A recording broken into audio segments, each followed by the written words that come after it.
Hi, everybody. Thanks for coming in. It's going to be a fun day. It's Memorial Day weekend. You folks listening at home are typically a week behind.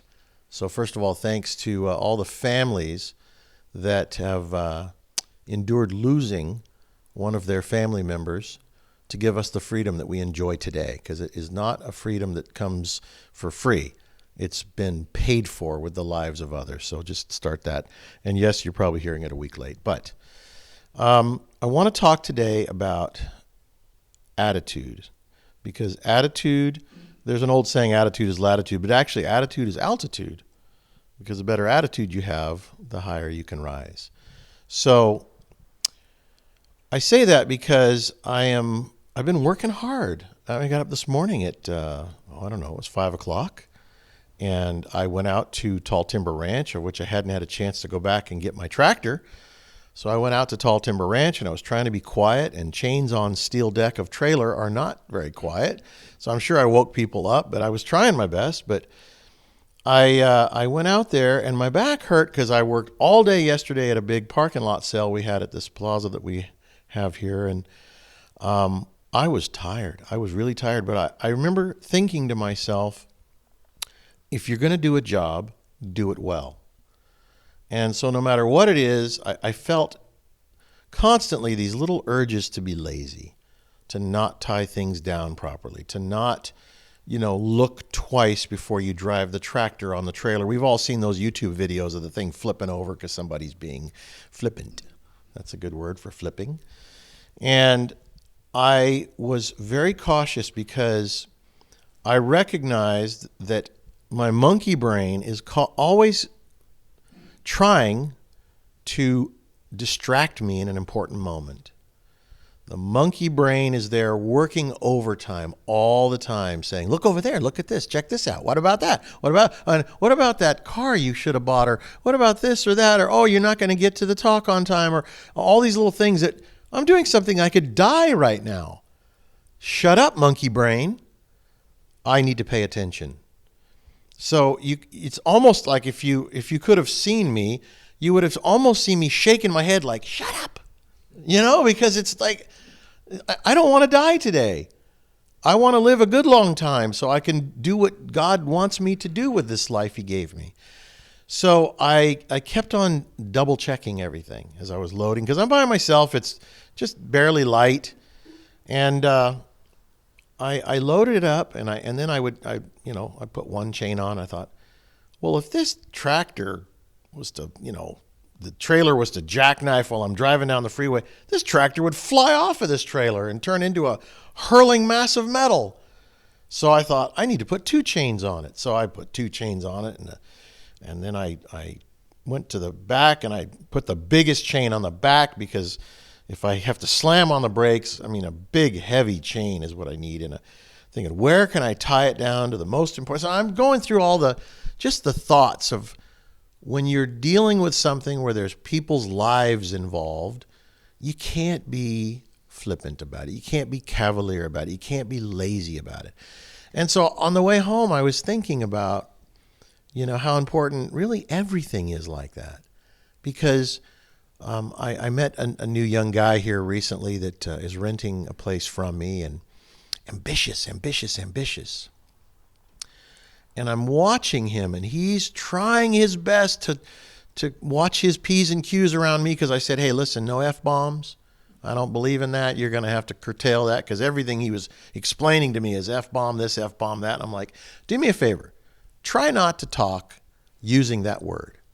Try to talk, I should say, not using that word. And wow, it was almost impossible. He kept on catching himself, and it was what a chore for the guy just not to use the F-bomb. But he's really wanting to impress me, because he's got this new business he's starting, and then he brings his little kids in, and he's been married twice, and he's got like 6 little kids, and 2 are hers, and 2 are his, and 2 are adopted, and ages from like 3 to 16. And this guy's only like 32. And I think to myself, my God, what a responsibility. So if I tie the tractor down wrong and I slam on the brakes and it flies off, and rolls down the road and hits an innocent bystander. I have been thoughtless, dangerous. I've just been lazy, and all these horrible things happen because I'm not being thoughtful. I'm not having good work ethic. Because at the end of the day, your ethics have to do with your life and your work. So what are your ethics? So this young man, he starts talking, and the more he talks, he reveals himself and what he's all about. Super blind ambition. Going 1,000 miles an hour like a whirling dervish, spinning so fast you can't even keep up with his words coming out of his mouth. And I said to him, your words are driving me insane because you just don't stop. I said, you need to learn how to shut up because everything that goes through your mind is coming out of your mouth. I can't even imagine what it's like to be inside that head. So he goes, I know. So I gave him my dad's meditation, the Be Still and Know exercise, the 7-minute meditation. After I gave it to him, he went to Mexico for a week and he came back, and the first thing he did was he come up to my office crying like a baby. Crying because he's for the first time seeing and realizing what a whirling dervish he is. And if you don't know what a whirling dervish is, look it up. It's crazy stuff. So now this young man has got a good heart. He really does. He's got a good heart. And he wants to impress his mom and his dad. He wants to impress his kids. He wants to impress his new girlfriend, soon to be his wife. He wants to impress his ex-wife. He wants to impress me. He wants to impress you. He wants to impress everybody. So I am now going to mentor this young guy. I have no choice. He's renting from me. I'm going to see him every single day. And I told him, I said, I'm going to have to mentor you. And he says, oh, thank God. He says, I've prayed for this. I've prayed for somebody to give me a chance and to tell me the truth. And then he starts crying again. And here's, he's a, I guess we'll call him a fully grown man. He's got like 6 kids. And so he's trying his best to do all his work right so that I can see his work ethic. The problem is when his kids show up, the F-bomb is being dropped.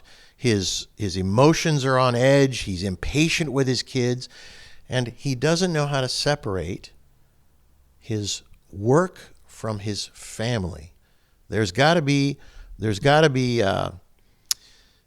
problem with this is that you can be the best worker in the world and then go home and destroy your family. So what profit a man to gain the whole world through his work and lose his soul, his family in the process? None. There's no profit in that. So he's trying to make a profit with his business, but he's losing the true treasure, which is his family. And he'll do it a second time. He did it once already, lost his wife and his couple of kids, and he's about to do it again. So I had to sit him down and I said, here's your mistake, brother. You're putting all your energies into trying to impress everyone.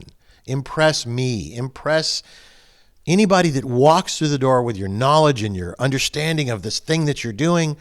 But you are literally destroying your children because you're impatient with them. You're rude to them in front of people. And you know what people see when you're rude to your own children? They see, I don't care how good you are at whatever you do, Mac.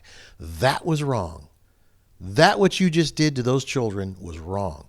So no matter how good you are at whatever you do, if it isn't equal in the family, where you turn around and be patient with your children, even in times of,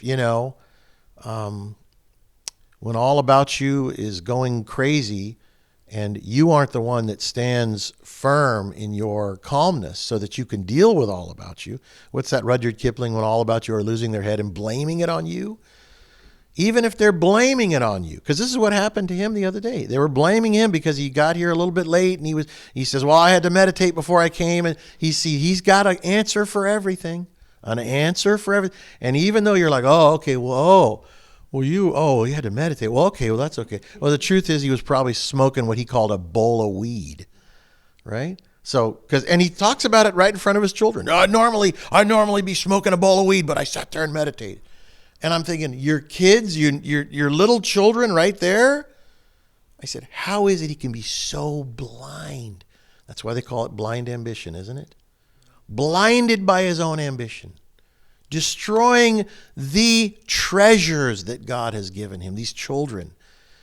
So I start talking to the children, the 16-year-old and 15-year-old, because one was adopted and the other one wasn't, 10 and maybe a 12 and a 6 and a 4.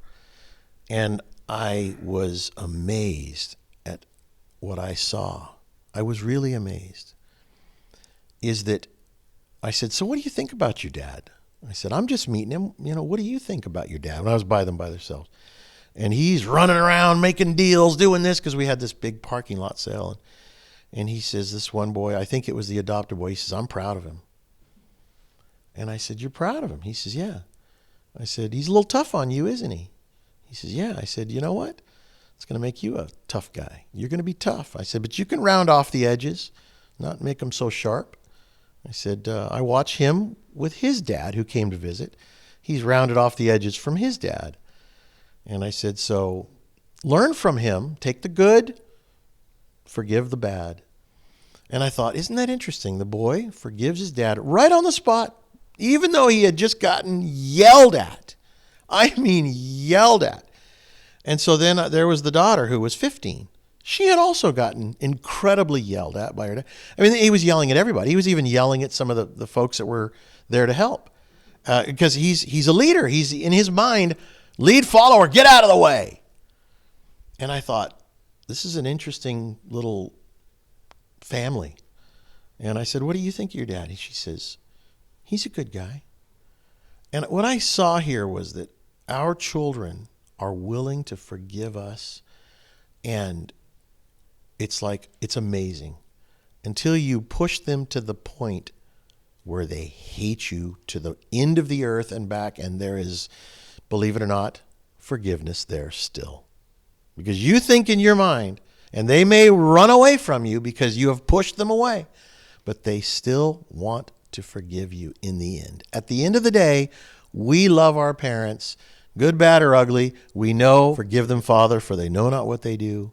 Because if you hear that once, you're like, okay, well, took Jesus to be able to say that, and I'm not Jesus right now. But in your life, as you go through, when your parents are on their deathbed, you're willing to forgive anything they've done. Not because you're playing God, but because you find a place in your heart where you realize they just didn't know any better at that time. And it's important for you to have the faith and understanding of the value of forgiveness. Not that you say it's okay what they did, but you're willing to forgive. But so these young kids, I had a full day with them, and we kept on talking. And then there'd be nobody there for 5 minutes, and it would be just myself and the young guy and his wife and his kids. And he would start crying in front of his kids because he's so thankful that I'm giving him this opportunity. And I look at his kids again, and I go, what do you think of this? And they don't know what to think, because they knew that their dad was probably going down with the way he was going. And they are so, I'm sure, relieved and happy that he's seeing this in his life and confessing it right in front of his kids, that he would have been smoking a bowl of weed, but he meditated instead. And to me, it was shocking. But what I was watching is the transformation from an ugly little caterpillar to, I hope, what will be a butterfly. And that's the same thing for his children. They see a transformation. They don't know what it is. They don't understand it. They don't understand what's happening between he and I and his wife. But then when he snaps back into his ambition mode, he starts barking again. And he starts that crazy flow of consciousness talking that nobody can even keep up with. But his attitude, if he can keep the attitude of, I'm going to show up, I'm going to work hard, I'm going to get it done, and if he can carve off the fat of life, that somehow he has become this whirling dervish, blind, ambitious guy, and he's never had anybody show him how to sit still. And I told him about Blaise Pascal, who said, and I don't know, Blaise Pascal, how old of a saying this is. It must be out of the 1800s or 1900s somewhere, philosopher. all of humanity's problems stem from a man's inability to sit in a room quietly by himself. And I said, I go, do you believe in any of these philosophers that say things? I go, does that resonate? I go, can you sit in a room by yourself quietly without smoking a bowl? And he goes, no.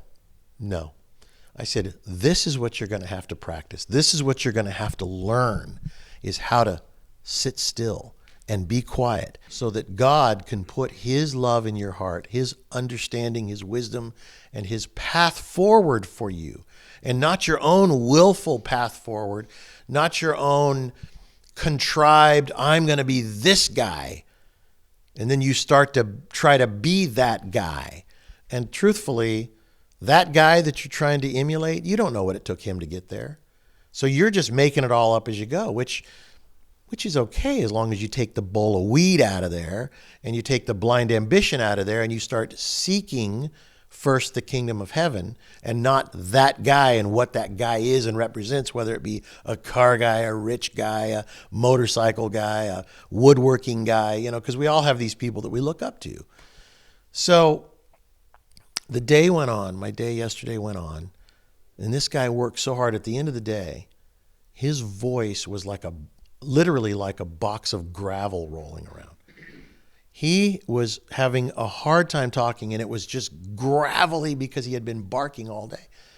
So at the end of the day, I said, all right, come on in here, sit down with me.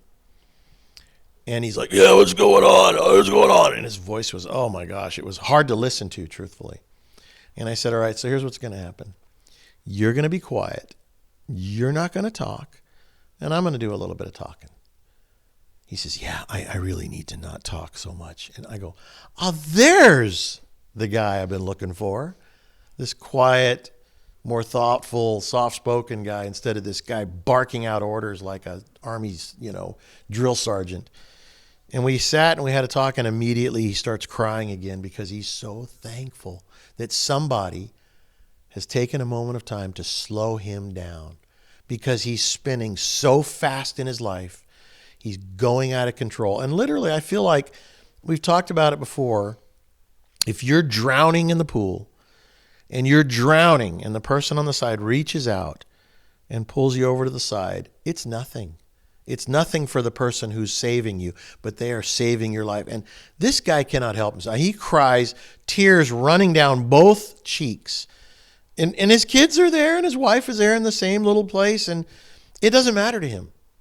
He has such appreciation for this. But then he's got the monkey brain.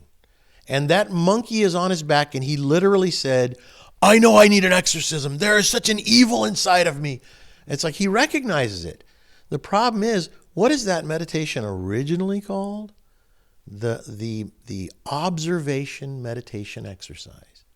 So I told him, I said, you know what? You just have to learn now how to recognize that that thing that's in you isn't you.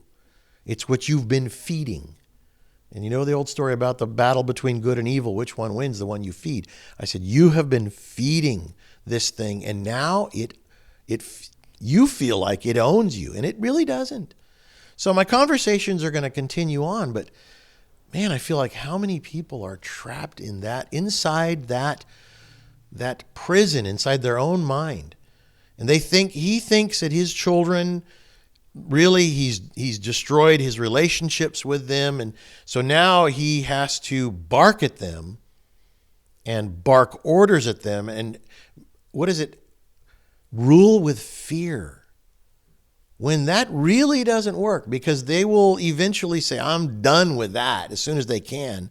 Some of them leave really early, 14, 15. You've heard, probably some of you have left home because it was like, I'm not taking anymore. I'm madder than hell at you, and I'm not taking anymore, so I'm going to go.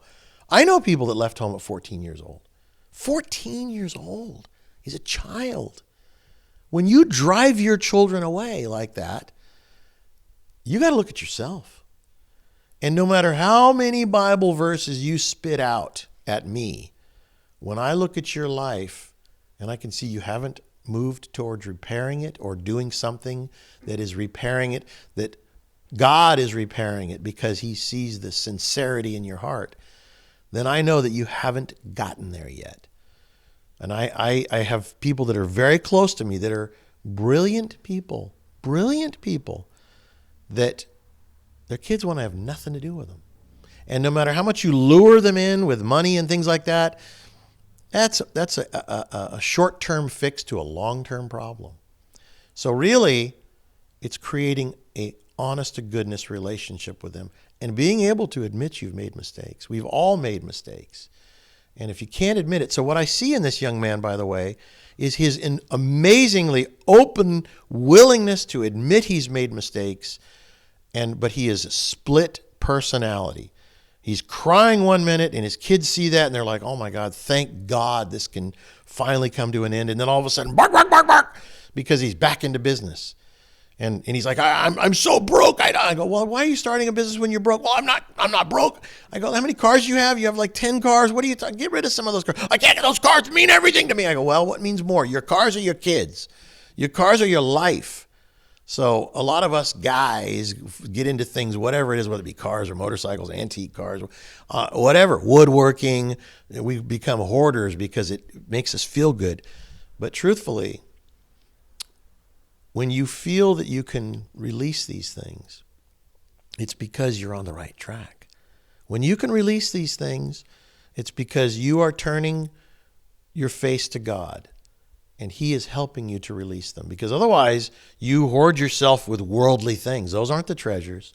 Those aren't the treasures of heaven. Those are, we'll call them the treasures of the world, and they make you feel comfortable while you're here.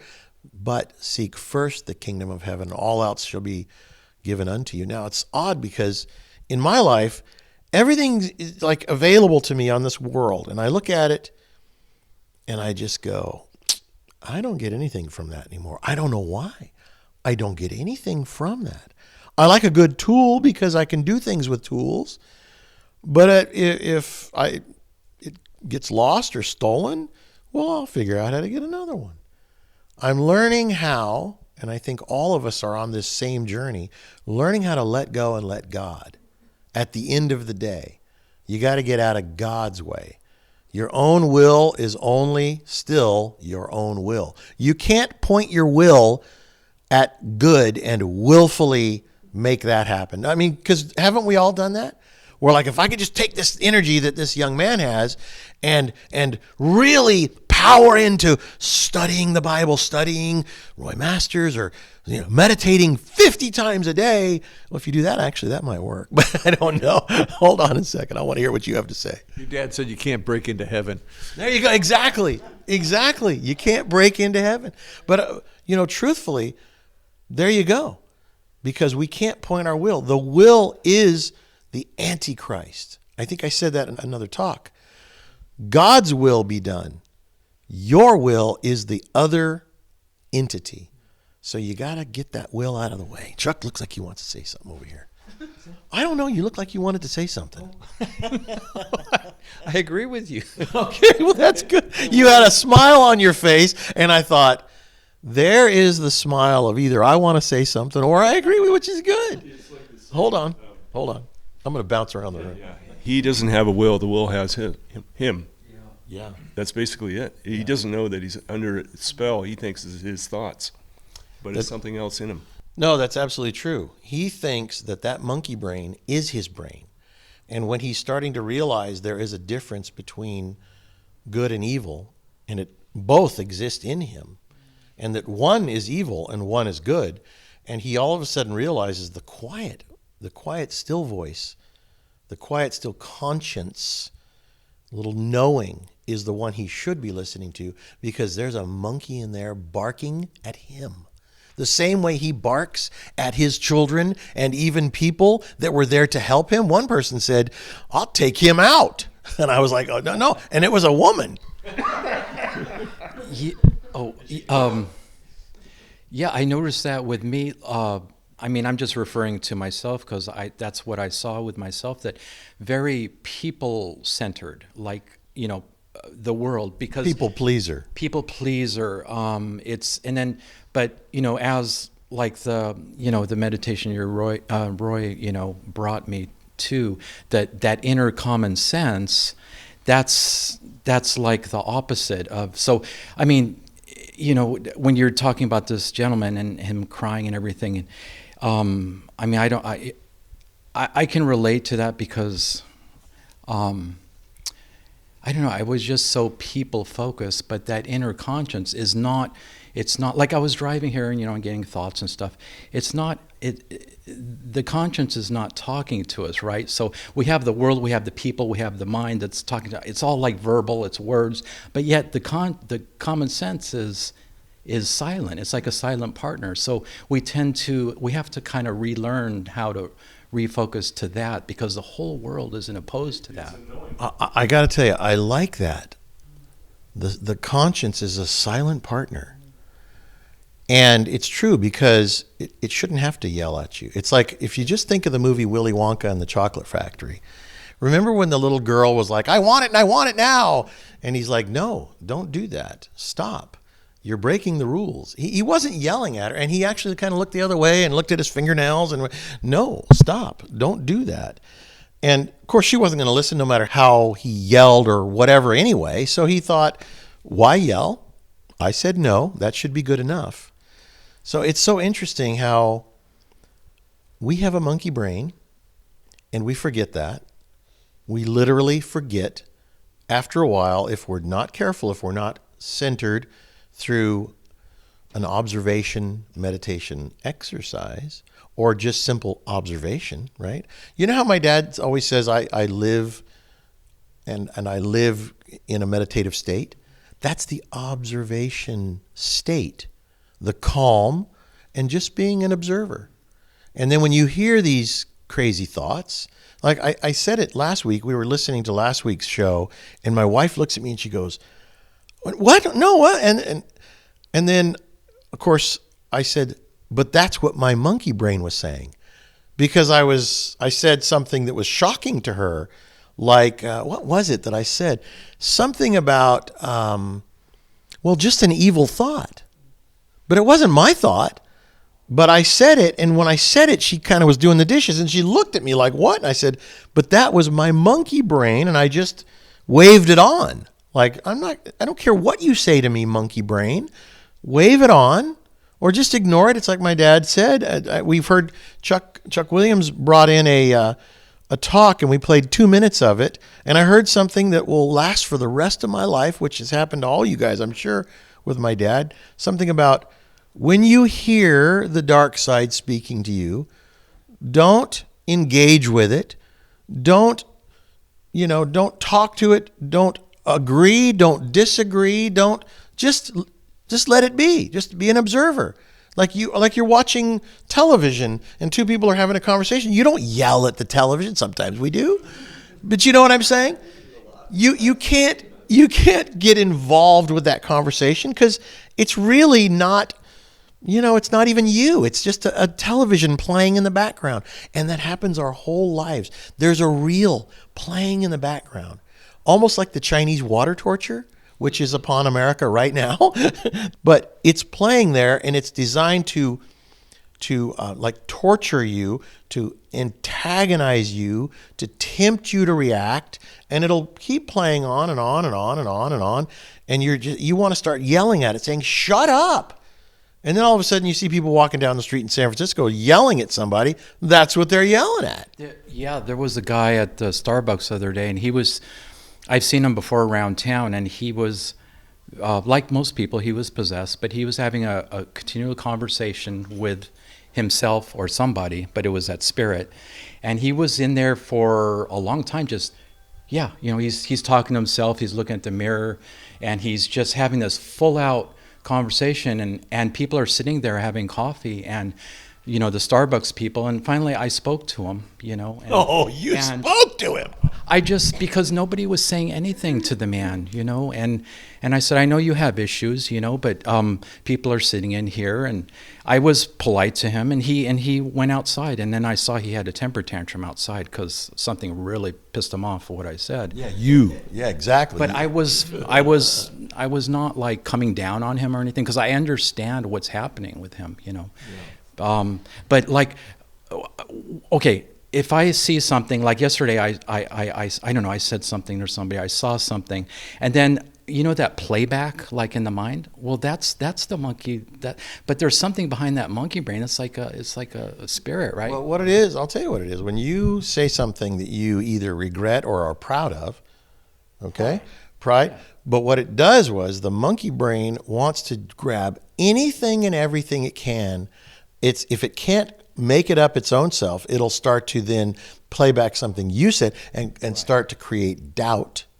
Yeah. Or the opposite of doubt, pride, right? Which is the kind of the other side. I can either go, oh God, I should have said that, or oh, that's exact. I told him what so, and so you have to be careful because that playback reel is, again, you have to learn how to separate. That's the monkey brain. Yeah. That's the monkey pulling you into your pride, pulling into your lack of faith, pulling you into your intellect.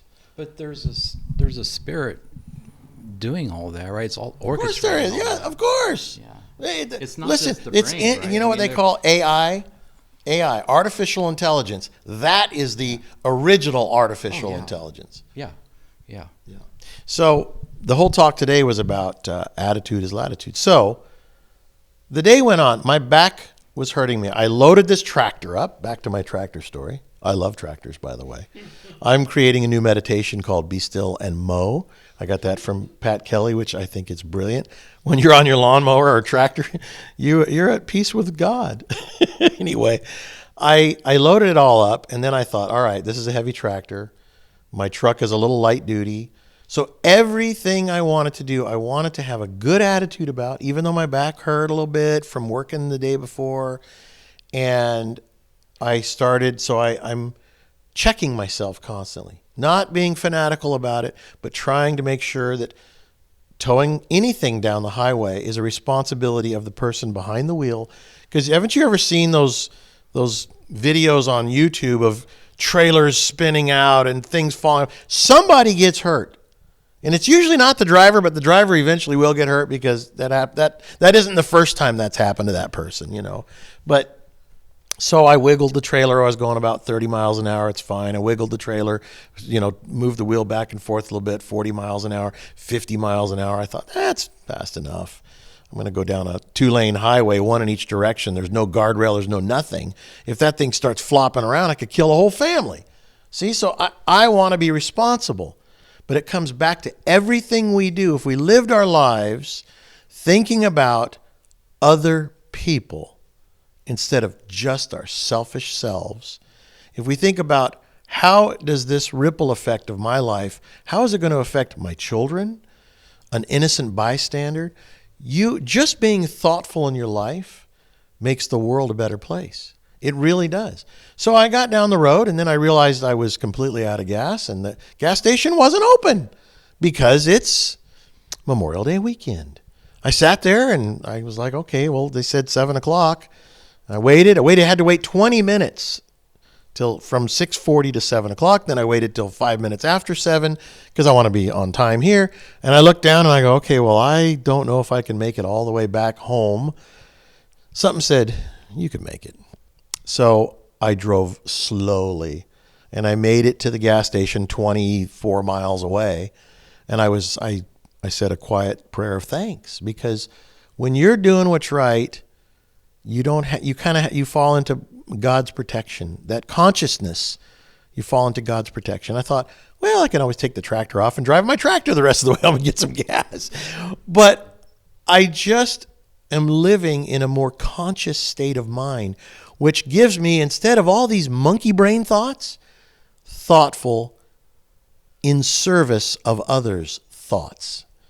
And I thought to myself, wow, what a fortunate man I am. There's the fortune that I'm looking for that actually we do have in this world. You live within the fortune, the kingdom of heaven. He gives it to you even while we're here. You can have what God wants you to have. If you get out of the way, He protects and provides for you in a miraculous way. I want to change the subject just a little bit. Were you talking about being blind to things? And I had a friend come over, and I was talking to him, and he lost his eyesight in one eye because of diabetes. and he said, driving and going down the road of life here, driving, he can't see on one side. And and you don't think about this, but we only see what we see. I mean, it's obvious. Being blind is unable to see. But if you're driving and you can't see half of the road, there's a way to compensate for it. You got to turn your head or do something else. But I thought that what's interesting is he said he drove off the road a few times, and I was thinking, that's the way it is in life. Because we don't see, we drive off the road. But we get to the edge of the road and we notice that something's different. There's some warning signs. And, you have a choice then. You pay attention to the warning signs or you don't. And if you don't, it just gets worse. And pretty soon you're out in the weeds and you wonder, how in the world did I get here? And more than that, how do I get back? This reminds me of a story talking about driving in the weeds.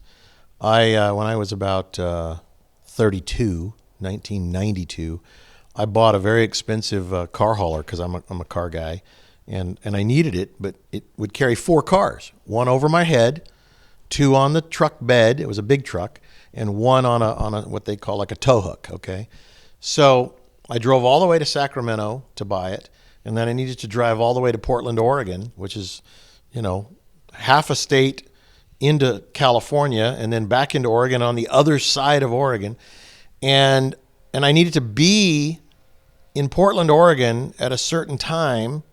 So I drove to Sacramento, paid for the truck, got in it. It's a brand new truck. It was like $70,000. It was a lot of money. It was a big, giant truck, like 40 feet long. And I drove all the way I got to about Eugene, and I'm driving along in the middle of the night with this truck. It had an air ride seat like a semi. As a matter of fact, I had to get a commercial driver's license like a trucker just to drive it. And all of a sudden, my monkey brain started lulling me into this kind of, I guess they call it white line fever, when you've been looking at that white line for so long on the side of the road, and all of a sudden, I visualized that white line, even though my eyes were closed. I closed my eyes, and then I could still see the road, but it wasn't the road. I drove off into a field, and this air ride seat, the bumpier it got, the air ride seat, so it didn't allow me to wake up until I heard bop, bop, bop, bop, bop, bop, bop, and I was like, what is that? And then all of a sudden I opened my eyes, and I'm driving through a field, and it was another trucker that he knew I had fallen asleep, and he was blowing his horn. He was up on the highway, and he hit his brakes, and I literally turned the wheel back up onto the road, and right as I got off the dirt, there was a concrete embankment because it was a creek or a stream or something going under the freeway. I would have died, but God put his hand out and had that trucker had the wherewithal to honk at me instead of watching me go to my death. So, talking about driving off the road in the field, been there, done that. And so I'm more conscious of my monkey brain today than I ever have been. So thankful of it. I was telling my wife Jan last night, I went to bed kind of early because I had getting up at like 4 o'clock in the morning these days for some reason, and waking up anyway. And at about 10 o'clock at night, I woke up and I was soaking wet with sweat. I mean, my hair was wet. It was bizarre. And I got up, and because I had been asleep for about 3 hours, whatever, I went into this strange, deep sleep, and I started saying, God, why did that happen? What was that? Because then after that, I went back to bed, and it was like wet. It was like bizarre. I remember thinking, wow, these sheets are cold and yucky. But I was still kind of so tired, and I just decided, it doesn't matter. I just go to sleep. And I woke up this morning, and I thought, what was that? What was that? And then I think, and this is what I got, it wasn't words, is that this evil that is inside of this young man that I'm mentoring is so powerful that it was like trying to get me. And I somehow my defense mechanism or something, but I did feel that there was something, because while I was in that deep sleep, there was a lot of thoughts about this kid. And I don't know whether it was pride, arrogance, whatever it was, I don't know. I asked the question to God, I wait for the answer. And it may have just been, I was tired and I went to really deep sleep. Chuck has an idea. As you were telling that story, I just thought of something happened to me yesterday. I was sitting in a parking lot waiting for my wife to come out of the market, and I noticed an old guy walking down the sidewalk across the street with a cane, and he was walking one direction, and then the next thing I noticed, he was coming back the thought occurred to me, maybe he thinks he went too far. So he's walking back kind of slow, and I looked, the way he used that cane didn't look like it looked like it was more to catch himself because he's about to fall. And I looked more carefully, and then he did slowly go through this slow, controlled fall onto the sidewalk. So I got up out of my car and went over there and had a container of water in case he was dehydrated or something, and wanted to help him. And he's I guess he was 65. He looked like a veteran. He looked strong, but he looked disoriented, and he's laying on the sidewalk there, kind of trying to get up. And I kept asking him, I says, I want to help you up. You want to take my hand? You want it? And he didn't say anything. He just kept working with his cane and his other hand and pushing and kind of go up, and then he went down. And I at one point I said, do you want me to call you an ambulance? And he said, that's the only word he ever said was no. And then slowly, after about a minute, he kind of got enough up that I helped him, and he stood up. And then I said, well, what do you want me to do? Can I help you? Are you dehydrated? And he wouldn't say anything, and he started to walk again like he was before. And then all of a sudden, a lady came up, and she knew him, and she says, hi, can I help you? And they started talking, and then he went off with her. And I noticed her car was parked across the street, and she had him get in, and she took him wherever he went. But I couldn't help him at all. I couldn't even help him get up because he wouldn't let me help him. No, it's a good story. Right, it's a good point though, because sometimes we try and force ourselves on somebody, and I don't want to force myself on this guy, and then I watch him cry, and Catherine, who is here, was I think saw some of these interactions I was having with this kid and this young man, and I thought to myself, this guy is he's not even conscious of everybody else seeing him go through this, this transformation, this awakening, and it doesn't even matter to him who's there. He just cry in front of everybody. And I thought, well, do I need to have a talk with him about get yourself under control, man? But I thought, well, maybe he needs to go through this. Maybe he just needs to. Some people need to express a hidden emotion that's deep down they've always suppressed and tried to override. So you need to give them the freedom to do that. But then other people use that expressing of emotion to seem like they're getting benefit It's a from game, you, and it yeah. sucks you in. Right. I remember once when I was teaching school, I had a 7th grade student, and I knew his family, and it was a large family, and they were kind of crazy adults and everything, and he was struggling to make it in the school. And at one point, I was on the playground with him, and Wait a minute, you just described my family. Hold on. And I was on the playground with him, and he was doing something. He says, George, or whatever his name was, you really got to wake up. He's a 7th grader, but he could see that. And I says, you got to wake up. You're living in this crazy little world, but I know you got a crazy family, but you got to wake up. And I said, I keep trying to reach down to help you, but I can only reach down so far, or I'll lose my balance. You got to reach up.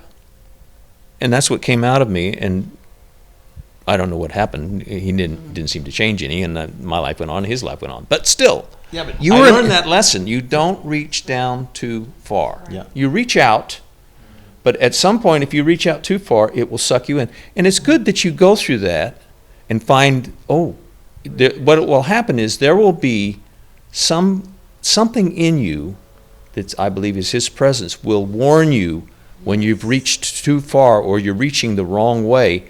And it will warn you, but it will warn you in a way that modifies that. If you watch it, see, because you don't have to say, "Well, God told me this now." Right. See, it's a modifying thing so that you feel yourself helplessly drawn into helping somebody, and all of a sudden it's neutralized, or you're just standing there conscious of where you are on this precipice, and you just see yourself there, and the chemistry changes. Maybe not for that person, but it does for you, or maybe for both. You just don't know. Your attitude changes because you hear the danger Will Robinson, if you're old enough to know what that is.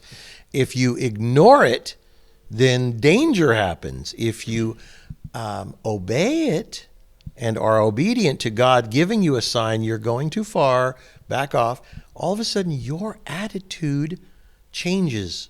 And it's funny because there's a saying with airplanes and cars, because you're dealing with physics and weight management, it's the attitude of the car. It's the attitude of the airplane. And if it's going straight through the air or straight down the road, and you can make an airplane fly at an odd angle. You can, it'll fly through the air crooked. And obviously you don't want to do that. It's the attitude. So we started out this whole thing talking about attitude, and attitude being altitude. So how it comes back to airplanes, which is funny. But I was watching Jan make some dinner last night for me, and I started backseat cooking. And she says to me, don't what was it? Backseat clean. Oh yeah. So it was then after dinner, I said, will you throw this away? Will you throw that away? And I'm in this mood now because leaders want to lead everything. Yeah, teach you how to clean the toilet, and it doesn't matter what it is. When you're a leader and you start taking on that whole leader attitude, you think you have to be the leader, the teacher of everything. And so this is where this young man is. Now, this is where I see myself in this young man, right? So my wife is cooking. I'm telling her how to cook. She's cleaning. I'm telling her how to clean. And I start actually, my friends have accused me of pre-bussing. You ever seen that before, where somebody starts cleaning up the table in a restaurant and the person's supposed to come and take your stuff away when you're done? I start getting it all arranged and all stacked up, and I'm pre-bussing. My friend actually says, are you pre-bussing? I guess I am. I'm just trying to be helpful. But then she says to me, what did you say? What was it actually? Well, I said, are you backseat cleaning? Because he backseat drives, he backseat, So I said, are you backseat cleaning? And I said, I'm a big girl. I know how to clean. And so then he had already eaten some stuff, and then he started eating some crackers, and I'm just about to give him some food. And I go, why don't you not eat that? Because I'm just about to serve you food. And he goes, I'm a big boy. And I go, and I said, how big do you want to be? She got me. He was like, how big do you want to be? And I was like, oh my gosh. She got me. But again, attitude. You can say that mean, or you can say that with a wink and a smile. And I think, everybody reacts to things, right? But if you keep a good attitude, no matter if somebody says you're a fat pig, you can look at them and say, you know what, you're right. I need to do something about that. I told the story about Chuck, how my dad used to play with him with his name. And he said he did it until I didn't react. And my dad was, when I say I'm a leader, a born leader, I know my dad was a leader, and he was a teacher, and he was always teaching. Everything was a lesson. But when you say, because Roy used to always say, don't react, don't react, don't react. So, and I watched people around Roy, because I wasn't around Roy most of the time, but I would come visit the ranch and see all the students and all these people who were, and I would watch how they would interpret his words. And there would be all kinds of different reactions, So the don't react, here's what I found about don't react, and you used the example of Roy. He would call me upchuck. Now, you thought upchuck was just throw up, but it had to do with demon possession. And it had to do with the fact that I had upchucked Satan. Oh, wow. I did not know that. There's the rest of the story, Paul Harvey. And so he was not only ridiculing me with a funny name, but he was ridiculing me with the very thing that I was blessed with. Because I wasn't a bad guy. I was a good guy, moral, upstanding, honest, and yet somehow Satan had made a home in me. And he, in his presence over time, neutralize Satan's position, and he had to reveal himself. And I always wondered, why would Satan be in me? I'm a good guy. I was the guy the priests always wanted to become a priest. What is going on? So this is the very thing, because over years I realized, well, this is something, I don't know what it means, but it means something. And then your father would come in the room and say, oh, there's Upchuck, which is making fun of the very thing that was a sign about who I am, in a sense. I don't know who I am, but I'm just saying it was a sign about something that doesn't make sense. And he's actually taking the very thing that is puzzling and that I went through and was, for most people, would be absolute trauma, but it wasn't for me. And he's taking that and rubbing it in. So you say, why would doesn't he know what's going on a little bit? Why would he do that? And here's my bottom line is, I just did that to set it up, because the bottom line is I realized not being upset was simply being aware enough that the time slows down and the insult comes at you just like the sound waves in the room, and you hear the word and you see how it pulls on something in you, the proud nature, and you're watching this whole thing as it's happening. And the last time he did that to me, Royce, he said that to me, and I'm standing looking across the room at him, and he's saying, "What? Didn't you hear me?" And I said, "Yeah, Roy, I'm just waiting to see if I can see any dust fly." Meaning I'm looking inside myself to see if that caught anywhere. And he gave me a little smile, and that's the last time he ever said it. Yeah. That is awesome. That's about not being upset. It's not that you have the self-control not to be upset. It's all about this observation consciousness that's not really yours after a while. It's like you're tuned into this other consciousness, which is showing you, slowing down time, slowing down the whole process, and letting you watch how this works on your human nature. And you're just willing to stand there and watch in this presence, and as a result, it gets taken care of. I love that. All right. Okay, I had a similar thing, and Chuck was able to help me with this, and the reason I sent it. Actually, you said something one time in... he's going to blame me now. You said, I don't understand this, and I thought about it for a week, and then I came back, and I thought I had an explanation for how I could explain this to him. But I said, come here, I wanted to ask your dad about this. And I said to Roy, I think I know this, and I want you to tell me if I'm wrong. And before I could explain anything, he said, you're wrong. And it kind of stopped me for a minute, and I said, I'm thinking, but I haven't said anything. I haven't told you my point of view or anything. And Chuck said, he will do that to you. It doesn't mean that he doesn't like you. It doesn't mean he's trying to be mean to you or anything. He doesn't even know what he's doing. Yeah, Chuck said he doesn't even know what he's doing, but he actually kind of does. He knows that this is the process. Yeah, he knows this is the process. But I never forgot that. So it's funny because last night I was noodling at some point through social media, and I always get these interesting things that work their way into our conversations. And this one is about criticism. You know, how do I even say this? We live in our pain body, as Eckhart Tolle, I think is how you say his name. He calls it the pain body. And when somebody criticizes us, we think they're condemning us. And so we react. It's a buzz. It's a buzzword, but it's not even a word. It's like, it doesn't matter what, it is a word, but it's not like a single word. It's a criticism. And then I saw this and I went, there it is. It says, Aristotle says, there is only one way to avoid criticism.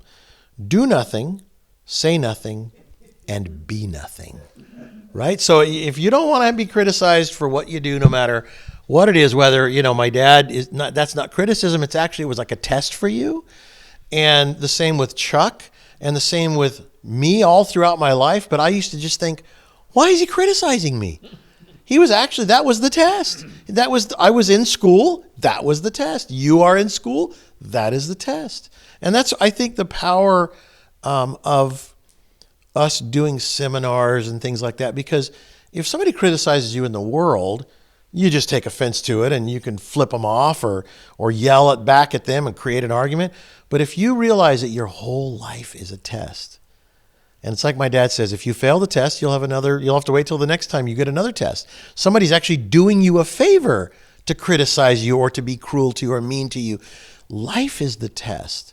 Take every advantage to learn how to be calm, overlook on the spot with calmness, kindness, and patience, or have the wisdom at some point to look at the person and say, are you trying to get something from me? What do you mean? Well, you just insulted me. You don't even know me. Are you trying to start a fight? What's behind all this? And then all of a sudden, guess what? Maybe you have a conversation that changes their whole life, which I watched happen throughout my whole life with my dad.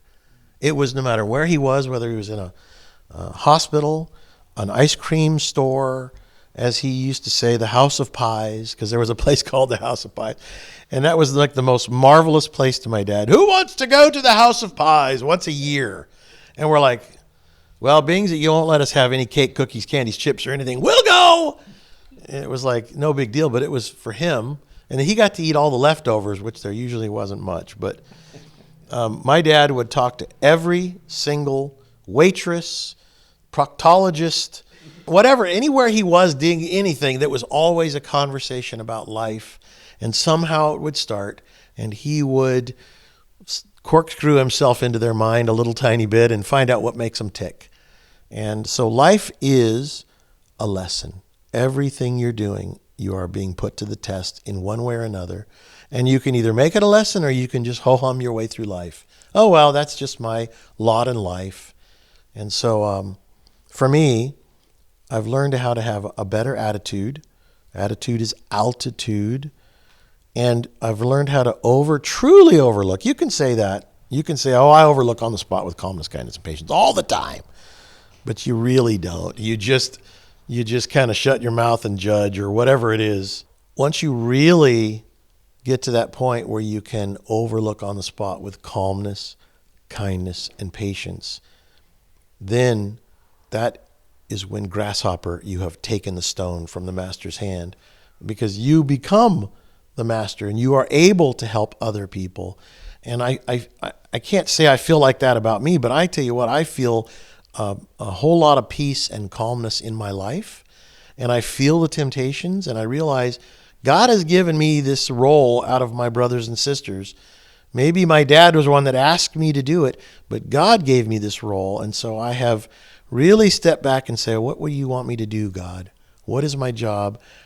How can I help myself first? And then I stand back and wait. And because I can't help myself. But I've gotten out of the way.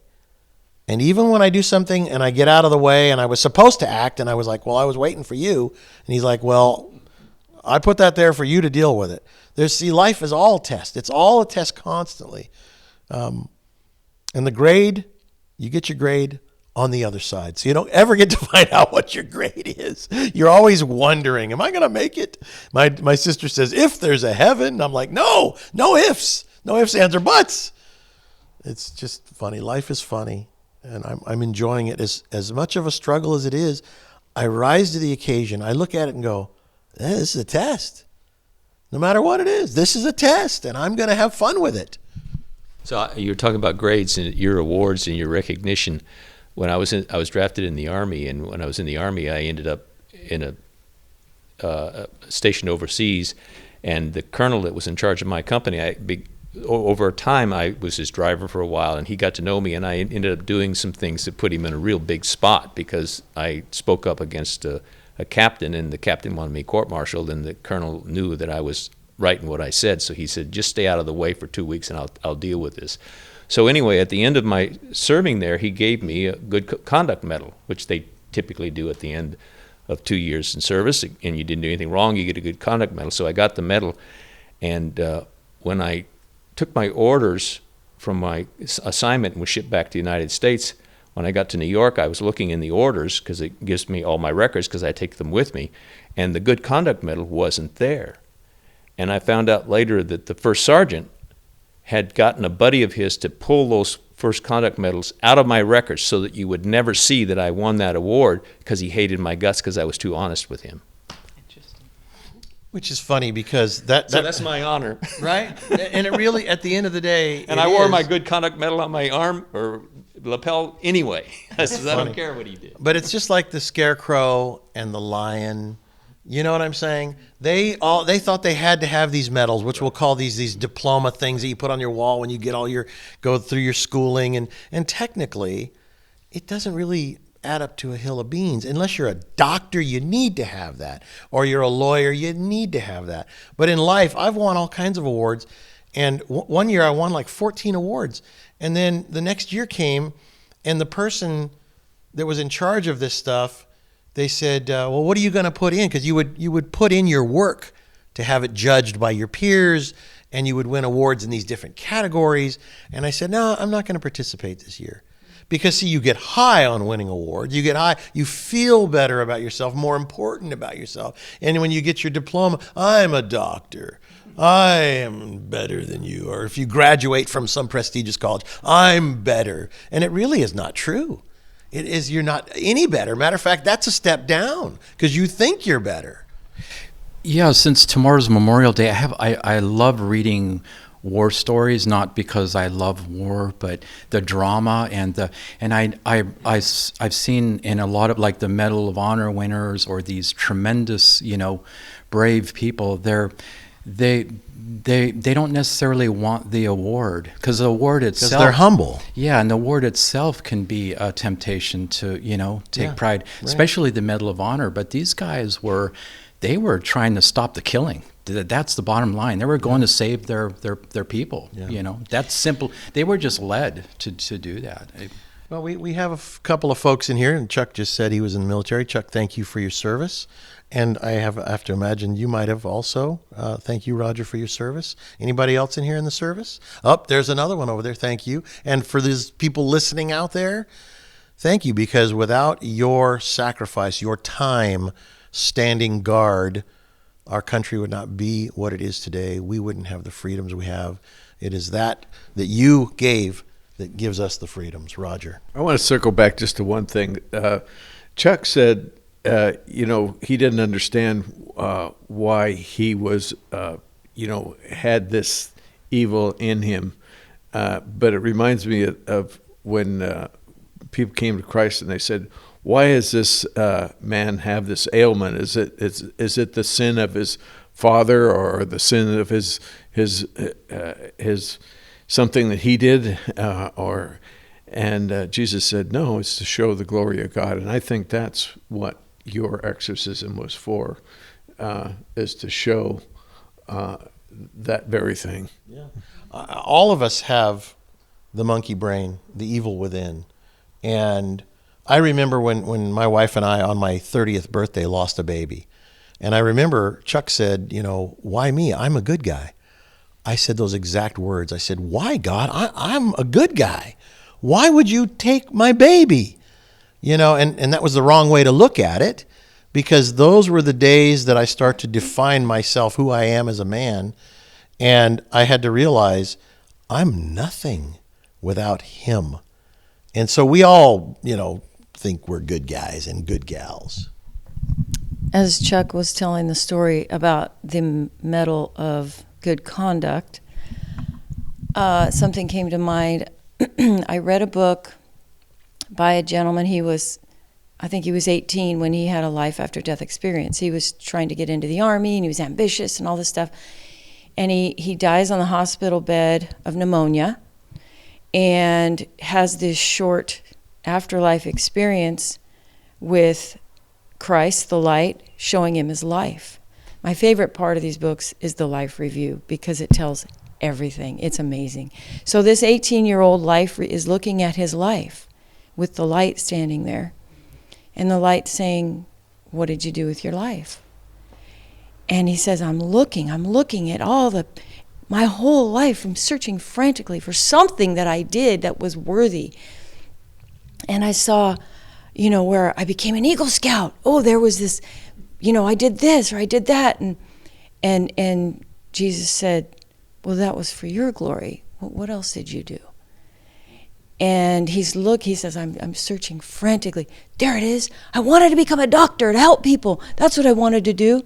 He He says, but at the same time I saw that thought, I saw the Mercedes next to it of the money I was going to make being a doctor, right? So it was the intent of what you're doing. You can say I'm doing something for a good reason, right?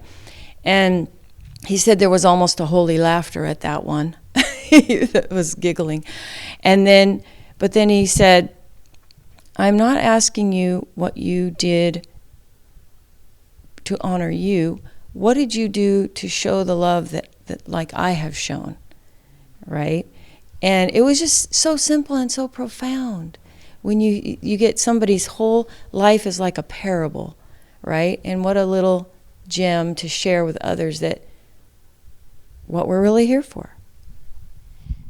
Didn't I tell that joke last week, maybe, about the guy who goes to the pearly gates and St. Peter standing there with his clipboard, and he said, what did you do to glorify God? What have you done? And the guy says, well, let's see, I don't know. And so St. Peter's standing there, and he's looking at his clipboard, and he says, come on, haven't you done anything good? He goes, well, I worked really hard. He goes, yeah, but that was for you. He says, I raised my family, and I know, that you're supposed to do that. And he's given all these reasons that, but none of them were for the glory of God. And he goes, oh, I remember I donated $50 to the church one time because I needed a tax write-off. And St. Peter looks at this guy and he says, just wait right here. Hold on a sec. I got to go talk to God. He goes to God and he says, all right, I went through the whole list with the guy and there was like nothing. Then he tells me, he says, I donated $50 to the church for the glory of God, but he needed a tax write-off. And God looks at St. Peter and he says, give him his $50 back. Tell him to go to hell. I think, again, that's God winking and having a little fun. That's a funny story. But, when you said to me, when I said, I'm a big boy, I can take care of myself, and you said, how big do you want to be? To me, that was the funniest thing I've experienced in a long, long time. My wife does not joke around. And finally, no, you don't. Oh, no, she says she does. But listen, you got to have a good attitude in life. You got to have a good attitude because there's so many things to pull you down. There's the politics and all the religion and the family members and the woes of life. And you're worried about tomorrow, but you got enough problems to deal with today. But if you can just appreciate, live in gratitude for what you do have. I was sad when I had no shoes until I saw a man that had no legs, which here we are, Memorial Day weekend. Those are the people that gave all so that we could appreciate what we have, and we just don't appreciate what we have. We don't appreciate America. We don't appreciate our lives. All we do is woe-is me through life and complain about things I don't have. I don't complain about anything I don't have except enough food, which my wife has set me straight now. How big do you want to be, big boy? She says, stop. All right, it's time to stop. Happy holiday. Again, thanks to all of the folks that gave all. Thanks to all of the folks that have given all, because without them, we would not have what we have today. And the families of those people, because they don't have their sons and daughters and fathers and uncles. One last word. Yeah, I think if you recommend to people to show how much real sacrifice is, it's like the first 20 minutes of Saving Private Ryan, when they're coming on the Omaha Beach. That's not, when you look at the film, it looks like it's 50 yards, but it was 300 yards from the water to any kind of shelter. So, and you get a real idea of how much really, really sacrifice is. All right. Thanks for listening. Thank you for your support of the foundation. We're doing well with your help. So thank you. We'll see you guys next week.